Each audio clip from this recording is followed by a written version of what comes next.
ზრია ქიმის. ეხა ერთი ამბავი უნდა მოგიყვეთ, ამას წინათ წავიკითხე საოცარი ამბავი. ერთ პატარა ბიჭუნაძე 9 წლის ბავშვია, წარმოიდგინეთ და რა გააკეთა.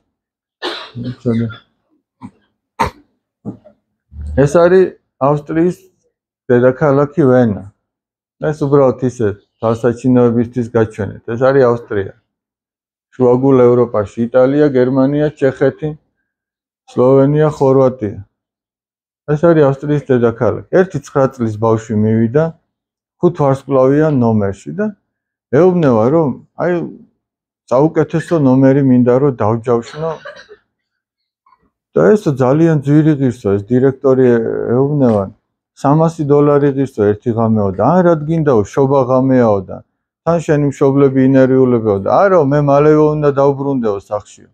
უბრალოდ აი ეს ხატი მინდაო რომ ამ ნომერში დავაბრძანო და ეს ღამე რო აქ გაატაროსო და ქრისტეს ხატი.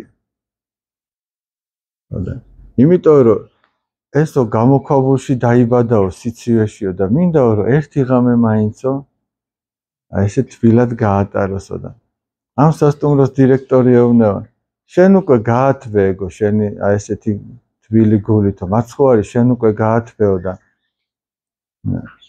ყოველ წელსო ქრისტეს შობის ღამეო შენთვის და უფლისთვისო იცოდე რომ უფასოდ იქნებაო სანამ მე ცოცხალი ვიქნები. და საუბარი რაზე ახლა რატო ამბობ? ამ ბავშვმა მთელი წელი აგროვა ის რომ მისულიყო და ერთი ღამით დაექირავებინა ამ ხატისთვის ოთახი. ვიღაცამ ხო შეიძლება სისულელეც ჩათვალოს, რა თუნდოდა იმ ხატს ოთახის დაქირავება. მაგრამ ეს ამ ბავშვის გამოხატულება. ჩვენ შეიძლება ეგრე ხატი არ დავაბრძანოთ, მაგრამ ვიღაცა გაჭირებულს რო ხედავ და თუ მოუსვენრობა არ დაგემართა, ესე იგი ნიშნავს რომ ჯერ ქრისტიანობისგან ძალიან შორს ახ.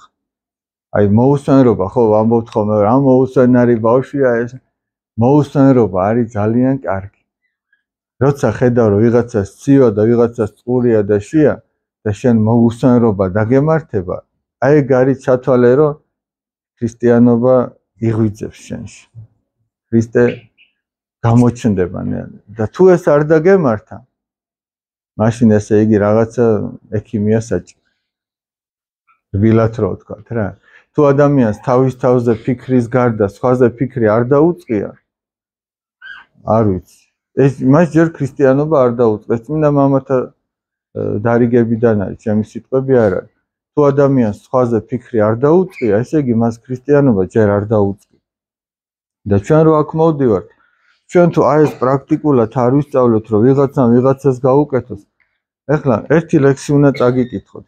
ეს არის აი ნამდვილ ჩემპიონზე ხო წაგიკითხეთ წინა. და აი ეს არის ნამდვილ სეკრეტ სანტაზე. დღევანდელი სეკრეტ სანტა, რასაც ჩვენ ვთამაშობთ, ეს არის ადრე იყო ხოლმე ბავშვებო, თქვენ ახლა შეიძლება ზოგმა იცით, ზოგმა არ იცით, სანამ ფული შემოვიდოდა, ფული რო არ არსებობდა. ეხლა როგორ ყიდულობდნენ ერთმანეთისგან, აი დაუშვათ ვიღაცას ყველი უნდა, ვიღაცას ხორბალი უნდა, ვიღაცას ვაშლი აქვს დაუშვათ, თან ახლა ხო გორში ვართ. ვიღაცა მიუტანდა ვაშლს, ეხლა დღეს როგორ არის, ვაშლს გაყიდით, ახლა ყველს იყიდით. და ფული არ არის. ამიტომ არსებობდა ბარტერული გაცვლა. შენ ვაშლს მიუტანდი, ის ყველს მოგიტანდა.